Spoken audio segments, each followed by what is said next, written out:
Buon pomeriggio amici di Directa Sport, un saluto da Francesco Palla. Le immagini di Pierpaolo Agattao vi giungono in diretta da Villa Grande Strisaili, dove sta per andare in scena il terzo atto di questo girone A di prima categoria tra Villa Grande e Accademia Sulcitana. Pierluigi Achenza, autore di una buonissima stagione la scorsa, scambia qui Achenza, ancora Achenza che va giù e c'è calcio di rigore per l'Accademia Sulcitana al minuto 15.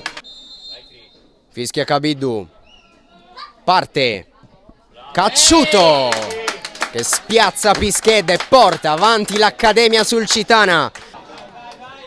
Foddi scambia con Cacciuto, si chiude l'1-2, ancora Cacciuto col sinistro, traversa clamorosa, poi non arriva Bagé, ancora Cacciuto in queste tribune con Achenza che prova ad andare via, in mezzo a due Achenza fa tutto da solo, Achenza la mette dentro, Cacciuto sfiora il gol del 2-0, che occasione. Fischia Kabiddu, parte Achenza, va per la porta, c'è una deviazione, gol meraviglioso, la pennellata con deviazione di Pierluigi Achenza, 2-0 per l'Accademia Sulcitana. Scelta discutibile questa, la corner per l'Accademia Sulcitana, occhio perché si può creare un contropiede per il Villagrande con Iatta che entra in area di rigore, Iatta calcia, grosso in due tempi.